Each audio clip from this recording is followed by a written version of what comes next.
Have you ever watched two people who've been married for 20 years argue over buying a new sofa? Of course, right? One says we need it, the other says, you know what, the current one is perfectly fine. The first one says, but guests are coming. The second one says, you'll survive, don't worry. The first one says, it has a broken leg. The second one says, so do I. That's basically every budget meeting between marketing and finance, right? One person walks in carrying PowerPoint slides filled with words like engagement, brand affinity, share of voice, and thought leadership. The other one walks in with Excel. Guess who usually wins?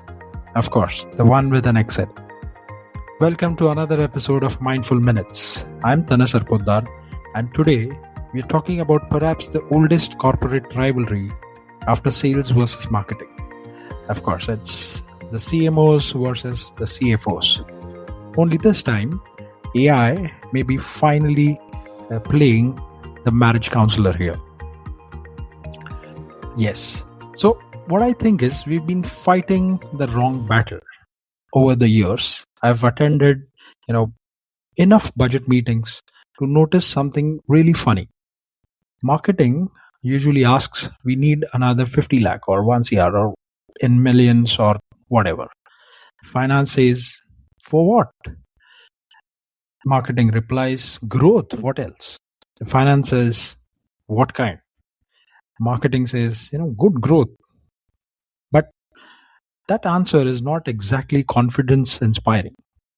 It's like going to a bank and asking for a loan for your home, and the bank manager asks, what house are you buying?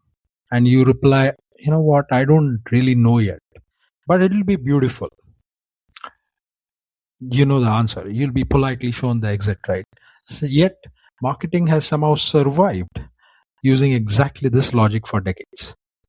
I'm hoping that by 2026 and by these inspiring or interesting or insightful ideas that I'm going to share, you might find an incredible superpower which is already there with marketing. Marketing can always explain failure beautifully. The campaign increased awareness, we created buzz, we improved visibility, we created marketing excitement. This is all very common across marketing. Not in a negative way, also in a positive way, both. But what I'm trying to say is, it's like telling your spouse, I know I forgot our anniversary, but think of the memories we've created. That's a nice try. Not going to work, right?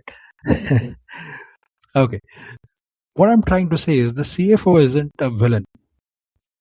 What I think is marketers get it wrong. We often treat CFOs like they're allergic to spending money. They're not. They're allergic to uncertainty. That's the huge difference. A CFO can happily sign off on a 50 CR factory because they roughly know what comes out. Put it in manufacturing or automotive. If you put it in steel, outcome is going to be cars. But what about marketing? Put 50 lakh, maybe you get a pipeline, maybe impressions, maybe an award, maybe a viral post with 3,000, 4,000 likes from other marketers, of course, who never know what's going on and who are never going to buy your product anyway. Can you see the problem? Let's enter a new thing that we are trying to bring here. Imagine AI walking into the room. Imagine suddenly having an X-ray vision. And instead of saying, we think this campaign worked, instead of saying this, you can say, here are 137 companies who have visited our pricing pages. Or here are 23 procurement heads who have downloaded the buying guide. Here are 9 opportunities that have entered the pipeline. Or 4 have reached commercial discussions. Now you're no longer describing a weather, you're describing evidence, and CFOs love evidence. I've started translating marketing language into finance language when I'm in budget discussions. I've heard marketing say we need better brand visibility, but what finance hears is we like to spend money and hope people remember us.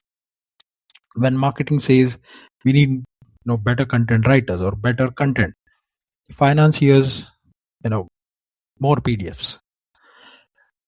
When marketing says we are investing in thought leadership, finance is quietly Googling it and figuring out, hey, can thought leadership pay salaries? Now imagine AI entering. AI becomes a universal translator. Imagine, take the example of a very popular network, which is Netflix. Netflix doesn't ask, did people like our homepage? They ask, what made people stay? Amazon doesn't celebrate clicks, they celebrate purchases. Formula One, F1, they don't reward the fastest pit stop, even though we use that as a very common example for teamwork. They've always rewarded who comes first. So somewhere along the way, marketing may become obsessed with measuring everything except the thing that mattered, right? Revenue. And AI is going to force us to grow up. AI is going to help us focus on that, what matters, and then we have a better connect with our CFOs. Let's take another example. Marketing budgets remind me of January gym memberships. Everyone enjoys it enthusiastically for 3 weeks. There's super energy, incredible focus, new shoes, maybe protein shakes, motivational Instagram programs, posts, Nikes and whatnots. By March, nobody knows where the money went. That's traditional marketing. Traditional marketing offer worked exactly like this. Campaigns were launched, dashboard glowed green, reports looked impressive, but 6 months later, the CEO or CFO asked, so what did we actually sell more? And there used to be a silence. Now remember, AI isn't making it cheaper. AI is definitely not going to make marketing cheaper. This is probably the biggest myth. AI doesn't magically cut budgets, it cuts stupidity. There's a difference. So instead of producing 200 mediocre blogs, let's create 20 exceptional ones. Instead of emailing everyone, email to the people who actually are looking to buy. And instead of attending 15 exhibitions because our competitors are there, maybe you attend 5 and actually make a pipeline. That way, your budget doesn't disappear. Waste definitely does. Now, here's a conversation I hope every founder starts having, or rather doesn't have. How much should a marketing spend? Now, instead of asking that, can we discuss where should the next rupee or next dollar create the highest probability of future revenue? You can see the difference. That's not a marketing question, it's an investment question. And suddenly the CMO and CFO are sitting on the same side of the table. Now, when you are on the same side, you're not going to fight a lot. You're going to look towards growth.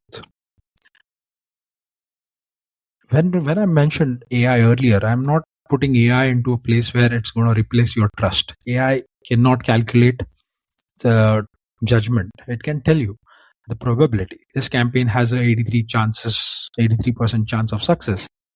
But it cannot tell you your biggest competitor is about to announce an acquisition. It cannot tell you the client has trusted us for 10 years. It cannot tell you the founder's reputation matters more than quarters numbers.